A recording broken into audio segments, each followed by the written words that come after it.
Hello, this is Just Listen, hosted by George. Today is June 16th, 2025. I hope that everybody had a great Father's Day. Today, I want to talk about the U.S. federal government policy on the role of the president in a crisis. As you are aware of, it's been all over the news that there have been protests in California, 4 or 5 other big cities. Now, what is the role of the president in a crisis? So I looked up that very thing and I came up with leadership and guidance under the heading of being president. And there were several others. I just wanted to focus on that one. So in California, there have been protests, and the president activated the National Guard. And then the courts weighed in, and then people started protesting more. And then they burned a car. It was an auto car. And at that point, the president was concerned about the public safety of the majority, and he called in the National Guard. Now, if you watch TV in the mainstream media, they portray it as probably the worst thing that's happened to civilization in the last 100 years. Now, I want to point to something quickly. The role of the president is to protect the majority's interests. That's why we elect the president in the first place, and the majority wins. In California, they had protests. Now, I looked up the First Amendment and I had to take I had to exactly look up the verbiage from the Constitution.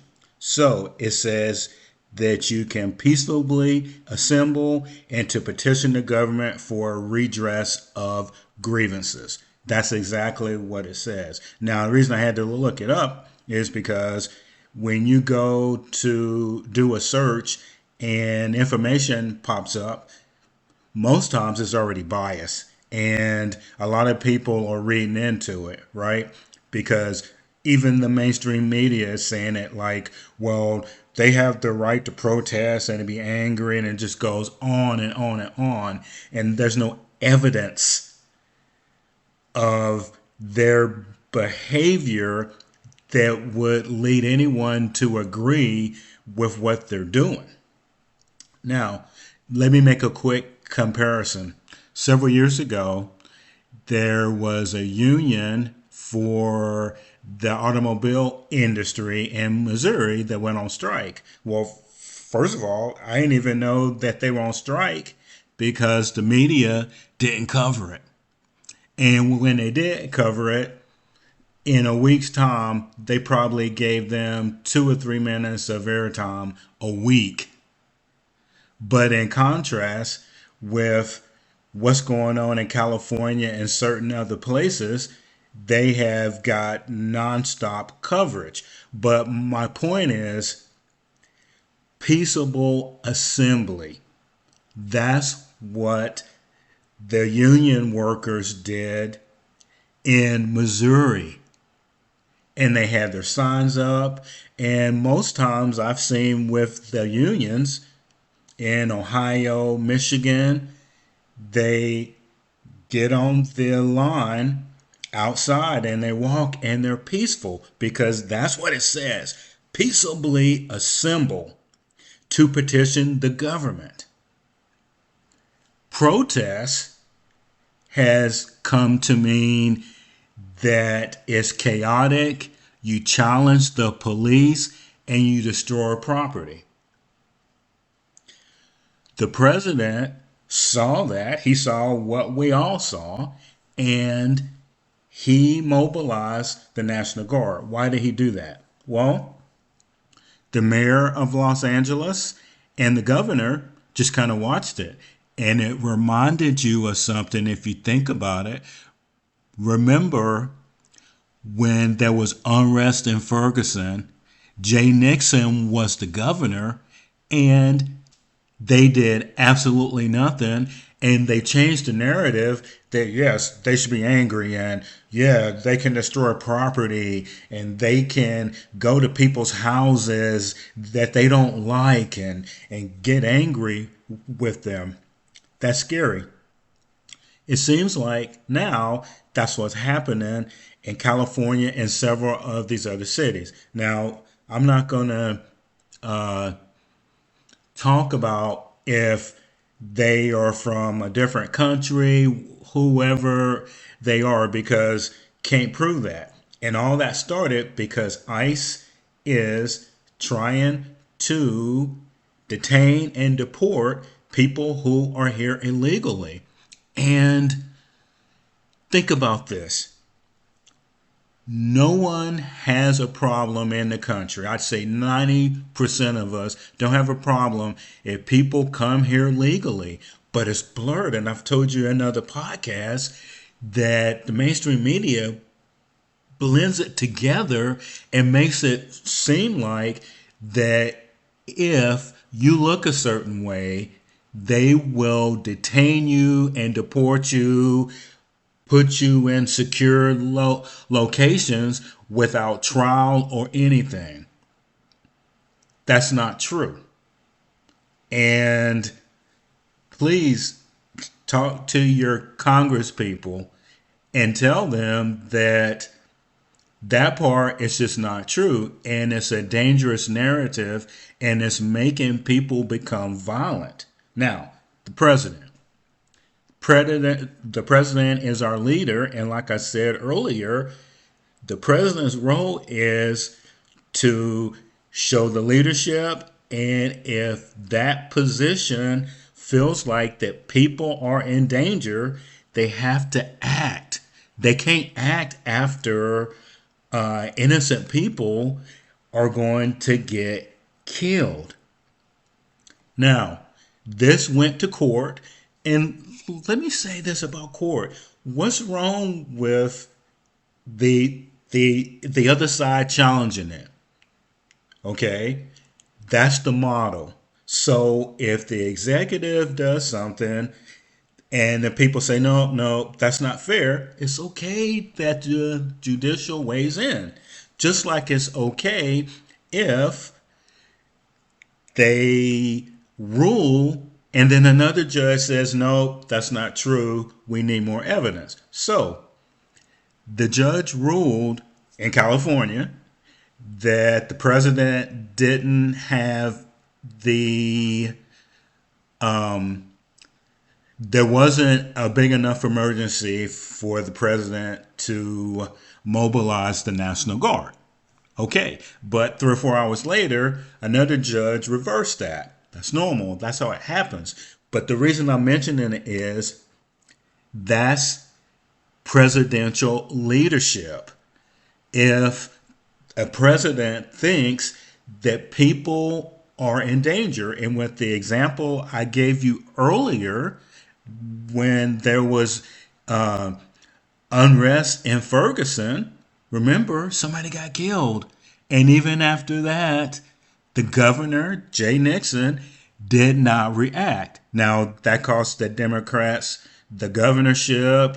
It cost them a U.S. Senate seat because people want to be protected, and the people doing all of the protesting and burning property, setting cars on fire, they don't get to have their way. They have to be held accountable. Now, the governor of California is well within his or her right to push back and say that. that it's unfair and he gets to decide. Well, in this case, like I told you previously, I honestly don't think that he would have mobilized the National Guard. And when that auto cab burned, nothing happened. The mayor didn't say anything until the media kept talking about it. And then they decided to weigh in. And some of the rhetoric from them, I don't understand.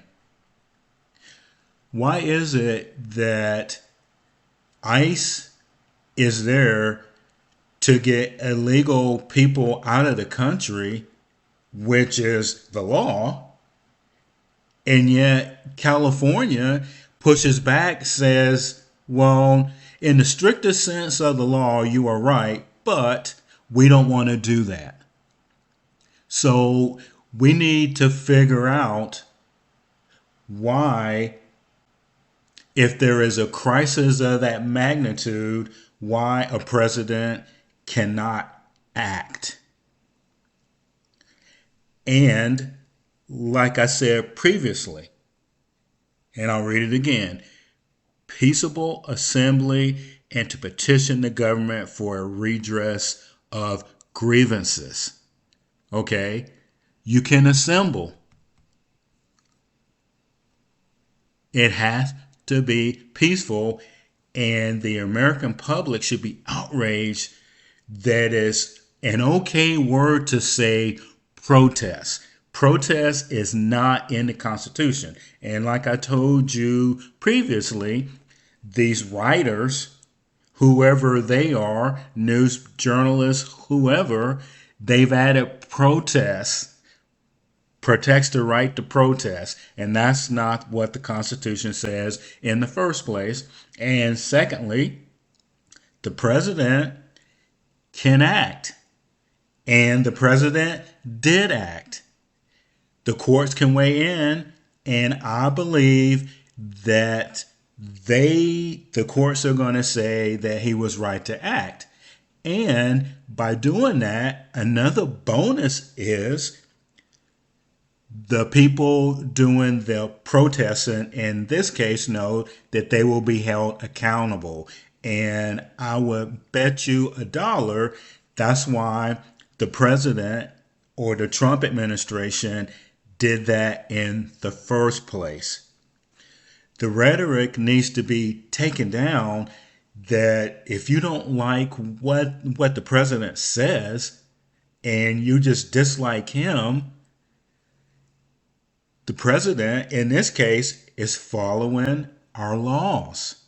And also, people need to dig into some of the details a little bit more than they are. Don't take my word for it. Everything that I said can be verified in various sources of me doing research. Most people aren't even doing that. The soundbite. And if you listen to urban radio at times, it would scare you what some of the DJs are saying out loud. That's what we need to be focused on, getting accurate information and the details. That's what the news media is supposed to do. They're not supposed to tell you the news, they're supposed to report it. Those are two different things. Let me know what you think. This is Just Listen, hosted by George. Have a fantastic day.